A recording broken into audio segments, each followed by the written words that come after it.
Tuni ni ko hichi thua na ngai za hichi video anave ho zo sen na bon savin Christ and the family akonin chibai kahin peche kitvin him tuni hi aden inam sungwa dinga chate kho kha na poimo ta khala ka mule ka gel khat discipline chung chang hi discipline hi ipiham ipizi apoimo ham iti phat le cha de discipline pating ham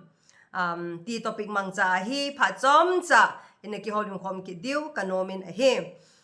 aden even a hile alhang pia wedding in inam sungwa cha te ho discipline akila asam dan hi isanga linzo zadan group la event sports sa ichi hoi la ichi zong le ipiham sanga linzo zadan mila mi hodan mila nun chan khan chan dan hi akila sama ma zingin hi mi zo siwang to hi pu ahin la alhang pi khala event na ahile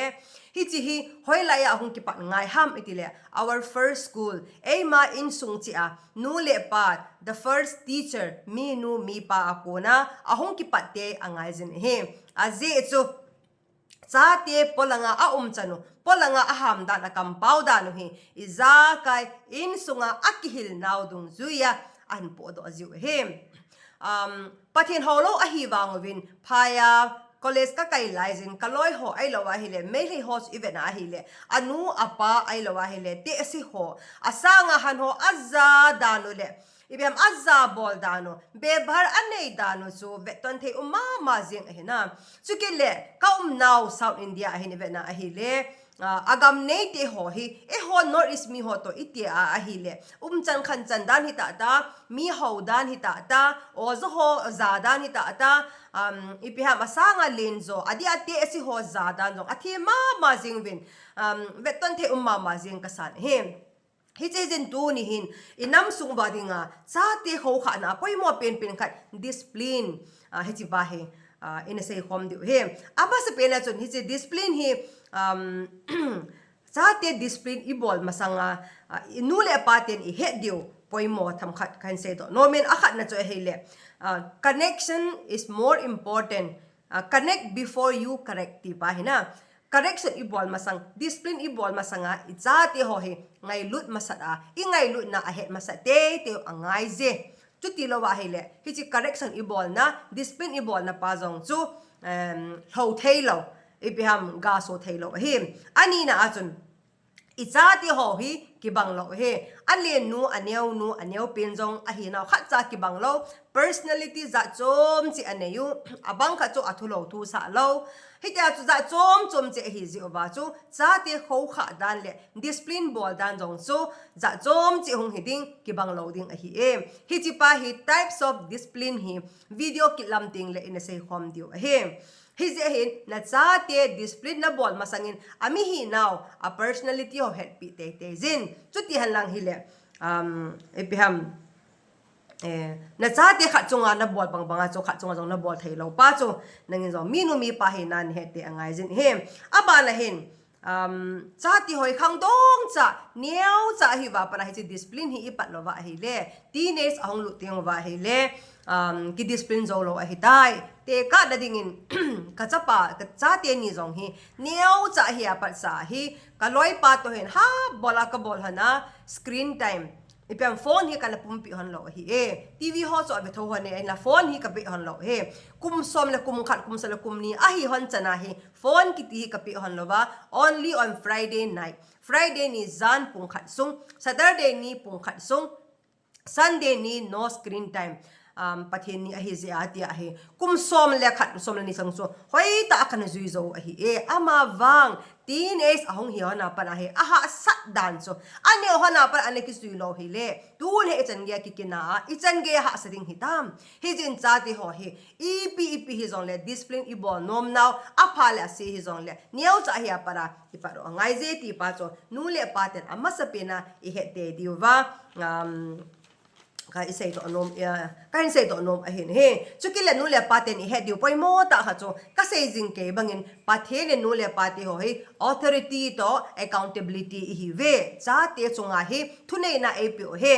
apha hilding a bolding boloding seding se loading ne loading sei pi na dinga thane na authority pathenin nu le pati ho he apo hi za cho ngai lu na nei ta I cha ti ho hi I ho kha diu ngai je ani na accountability ni khat le mi dang ado loading nang le ke ai do ding a hi je a chu I cha ti ho aphat a sit ho hi nu le paten hoi ta discipline I bote ngai jen him aba na hin ina ve khom di wa hin discipline ki ti hi ipiham.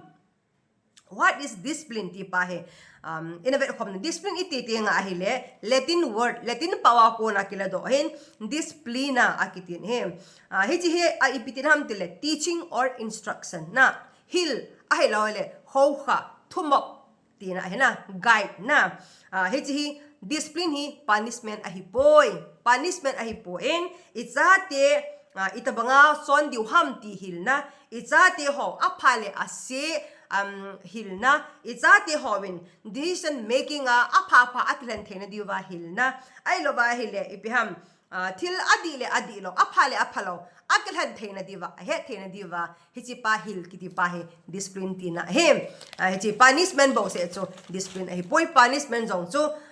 ichate a hina dung zuya apoi mo dung zuya ki mangji hinan ai le abana hen goal ipizia discipline ngai ham ipisi apoi mo ham itel akhat na chon chati ho discipline apoi mo dan cho neu chakhat hi wa pa na boarding loading setting se loading ti hoi ta hil lo wa hi le hi chi hil na ko na chu they learn self control na amale ma alung han ting ki control thei dan mila a society a ting aloya paila ting a hi le self control na ipiham ta salama zong lungel ngai to lama zong amo lama ki control the self control na anei thein ne diwa development na dinga poi mo he ani na asun anger management na ipiham emotion management zong ahin ai lo vai le skula achiu zong le howina to zong le society al hat zong le rules and regulation ho zui theina zui nom na sei ngai na mila hat theina hichi pa cho discipline chun hichi cho api o he aban le understand consequences na lekha kasim lo le ka fielding hi phone ka be zinga hi le kamit na ding hi ai lo vai le ipiham junk food ho ka ne zinga hi le kadam thei loading ka thau ding hi ti ho hi chi discipline ne loading boarding ball loading screen time hi chi ho discipline I ball pau chun I cha ti ho hi a consequences hi chi a ball lo vai le hi ti ding a ball le hi ti ding ti ho a he thena di wa poi mo he abana hen develop responsibilities akitin hena abo honjong ipiham room ki su theng ding dan dustbin pai ding dan ai lo wa hle nu le pa ki thopi ding dan iza kai mi ki thopi ding dan iza ka hi hiti discipline ko na he ihila ko na ki zil do theo he aba na chen respect elders and parents na nu le pa zadan asanga lin zo zadan ai lo hle moral values chan khan chan dan pau ding dan ham ding dan mila chan ding dan hiti ja he discipline ki thi poi mo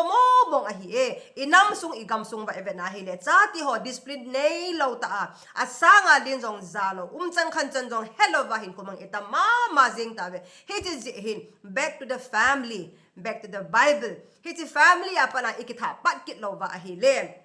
isati ho hi ipam discipline lang ay nasata I feel jing ke du he ti he discipline he it is not about hitting na isate mo vo mo sen na mo luhan hana mo kitom toma ay lo threatening na hitina bolo le buka pe lo hitina bolo le hiti loading tia ele shaming them na hitbang na hiya ay lo le piham amho kita sa na hiti pa chu discipline a hipoi hiti zen discipline kiti so ipiham ti lo ina ve khom ta ben abana hin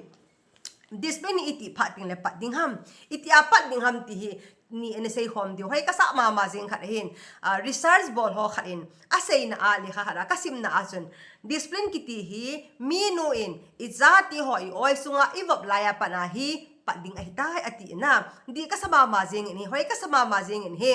น้อยสุงานะจ้านะบอกลายจูบอยตัวให้อีเต่าผัดให้ได้เต่าความฮิเตตียนะเต่าความเปียตัวให้อันนี้ผัดให้ได้อันนี้ตาฮิเตนะตียตัวให้ปะเทนบะใจผัดให้แต่ปะเทนนะบะใจความเปียตัวให้อิมุดผัดให้จิป้าจูให้ตาพัดเสียให้อาบาจงนั่งเงินน่าจุยป้าจูถ้อยตาน่าจุยอาฮิเลยน้อยสุงเอามาประชาชนน่าจะนูน่าจะป้าจูน้อยสุงเอามาประชาชน they'll be aware นะฮิจิ routines และ timetable หัวจู aware ดิวเฮอติหอยก็สมามาเจงอินเฮอันนี้นะมีขัดอินมีจึงมีเทมหัวขัดอาศัยนะสิ่ง PS มาตีเลยอิติอาปัดดิ่งหามิเตเลย discipline ฮีจ้าติหัวห้องเป็นหานะอันนี้ขัดเนี่ยปัดเราปัดเลยดิ่งเฮอติโซฮิจิมีดำแต่อิดัดหมอไม่เทอะฮิวังอามันอาศัยนะจูหอยก็สมามาเจงขัดจูพิหามตีเลยเตะกันนะดิ่งอินนะสนุนะจะป้าจูอากาศเลยห้องกาโปโปเลยเปียมนับว่าจิงเกียห้องกาโปโปเลยน้อยนะเจ็บสะจิงเกียฮิเลฮิจิจะปังจนอีปีอาเกลดิงฮัมโอ้กักกาอาฮิเลกักกิพินาอาฮิเลเนี่ยดิ่งเอกิปีกัดเดย์เอกิปีกัดทุ่มเอกิปีที่อาเกลดิงเฮฮิจิจูฮิลาวาฮิจิสังอาจูห้องกาติงจงเลอีปีจีอากับฮัมที่จงขวัญนับปอมฮัมปีฮัมนับบัวลาฮิจิ feeding ป้าจู routine timetable นะสิมปีง่ายเจอตินเฮอากาศยานะเจ็บสะดิ่งฮิลาวอากาศยานะสู้ตัวดิ่งฮิลาวห้องกับจงเลa feeding timetable pa so every 2 hours every 1 hour ti pa doctor ho suggestion ba nga so hi cha routine so hai ta na zui sa na simpia hi le o ipiham kanuhi ipiham sees the controller ti diham kanuin ke ya dinga pha henai ke ma ka zong le kanuin ke ya dinga pha he zen a hi cha ke ya dinga pha pen so ai bol pi ti he sa ti hon day one pa la ho akizil do athio he atin hoi ka sama ma jing in he na akasu le mo chep sa jing he ba hi chi rules timetable sim pa so apoi mo dan so mom decide what is best for me ti pa so he thio he tin a season him Bible ay vera hizon adin meeting mo asay na bahin sa te discipline na dinga adi discipline din le mola zep ay laway le hil na dinga apoy mo apin between 3 years 3 4 5 6 7 early years hi ativen na 3 4 5 6 7 years hi life pa ta hi hoy ta na discipline na hi life pa ta hi zep ting banga na zep ma hi life pa na hi hildi ma na hila hile ahong let pa ting le mol na za ngai poi ahong let pa ting hile na ha se ngai poi tin a saving him Bible agong even na ahile sa te discipline ding hi kiche isa in akimon hin chong cha na sim do hete proverb bung som ni lo ko chang som le nga na lam ai tin a season him mola ki zep a ki pho hin chi na apodo thezin ati chona mola ki zep ma ki pho hin chi na apodo thezin acham chama ki ha chapangin wang anu azum soji ati na mola ki zep hin chi na apodo in acham chama ki ha chapangin wang anu azum soji atin he proverb bung som ni la ni chang do na chapang chu achon la ding dola kilomin khau khain chu te le ate ge za a hai mi loading he atin na chu ke le abana chun ipiasa ikiramiti ahile proverb bung som le thum chang som ni la lama hen hitin asai ken he achapa mola zep lopan mol boarding zo ai ahin hi jejon achapa ngai luwa chun lungthim ten ga cha hen ati na achapa mola zep lopan achapa sanga mol chu ai zo alung se zo he ati so achapa ngai luwa chun lungthim ten achapa chu ga cha hen atikit na he na Bible azong hai ta akise proverb bung som ni la ni chang som le nga lama ipsa kiram tile chapang lungthima ngol na hi ke kan cha hi ahin ama wang agim na dia mola akizep ting le angol na hi chapanga konin abezi tai atikit na he bung som ni la tum proverb som ni la tum chang som le thum le som le lila mani pi se kilam tile chapang ga na beijing ko hi helin nangin molin bozong le chun thipon te ati chuna nangin ama chu mola na vo a hi le a hin ko noi mi gam zon ding chu na hu hing ding a hi bo ve atin he paten to ting bon chawa den pate bo pi tahan Bible adinga missing pen a them pen a ching pen a ki he leng Solomonin Chate ho kha ding dan mola zep apoi mo dan asezin him tu lai mi ching mi thim ho in wang ipi ase yuvam chate zep loading hi ipi ham chate mol loading hi vo loading hi atinave ama wang bible in kitsi ta e hilu chu e ho christian khat hi na chu bible zu hi chapang ga na beijing ko hi in nangin molin bozong le chun thipon te ati hena nangin ama chu molan na vo a hi le a hin khonoi mi gam zon ding zo na hu hing ding a hi bove atin he hi che hi zin chate ho khana between 3 to 7 years sunga hi ipiham chate ho hoi ta discipline bola hoi ta hil hi poi mo mok a hin he aze chu ipiham te le hi chi discipline pa hin chate ho in a zong school a zong howin a zong society a zong authorities thunai aumin dan aumin zuiding aumin bolding aumin ti hi a he theo a hin hem hi che hi zen discipline iti tinga la za chom aumena reward system aumin distraction aumin extinction aumin removing privileges aumin hi cho zo si video kilam ting la isei du hi tu na isei man lo du he hi che hi zen epiham minu mi pati hoin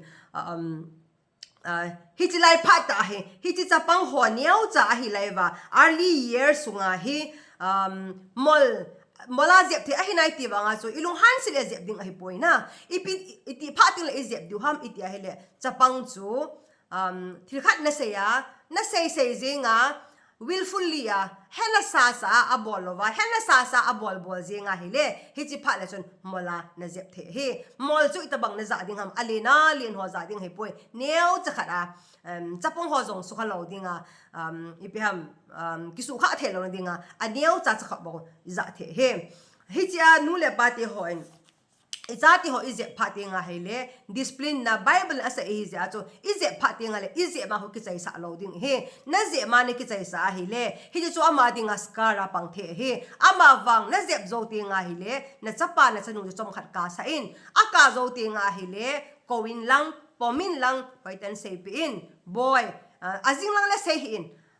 ni ha long le sei in a hai mil masang ahong ka chai zo ting le kowin lang koin lang pomin lang ipizia ka zep na hi ham nangin bohi bol hing ka tile ver hi za ka sei pia na bol jing za ka zep na hi chi za ka zep na hi tia hoi ta na zep lo na azi so na sei pi te angai je na sei pi lo le ama ding askara pang dan the he so azi so na sei pi ding hoi ta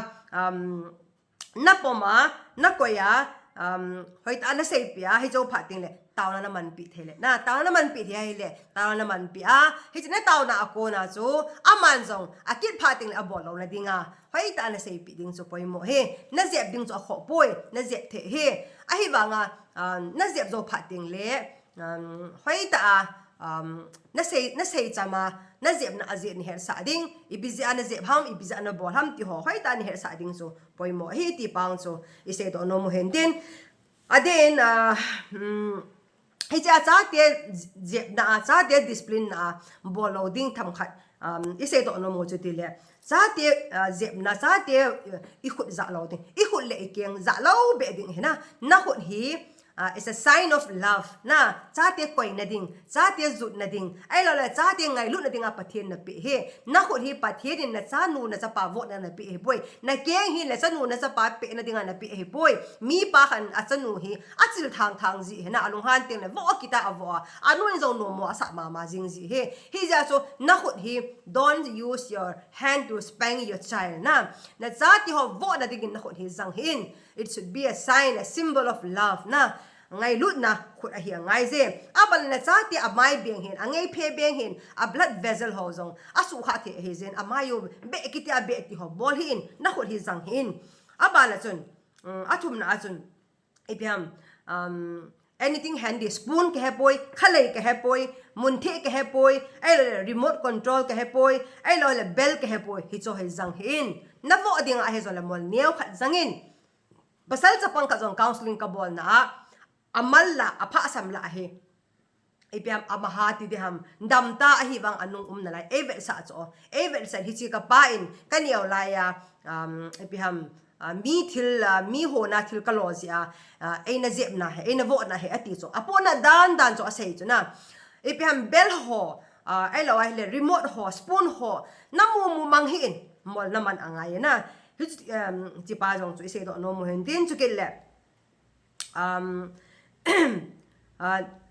na cha nu na cha pa chu ibham thil khat a choya a het lo wa thil a hi sa ji ham a het lo wa thil khat a su ke ji ham a het lo wa thil a su se ji ham a hi lo le nangai lu ding nang attention sik na a ka ji ham khatin mo wo hin na thil khat ibham se ngai lo mo a hi lo bon wo the he huti lo wa nangin nan no phat an wo nan no phat na chil thanga nan no phat na bi a nan no phat na ibham na sanu na sa pa so na vo jing ke dinga pathian na pi he boy ti pa jong so minumi pa ti hon i he diwa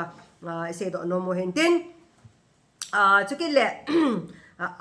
a chai na dinga hen na sanu na sa pa he midang ang sung apolanga no omna zapila no omna sian jing ke hin house jing ke hin discipline bo jing ke hin pausing ke hin hi chi pa so ama ding anana na he na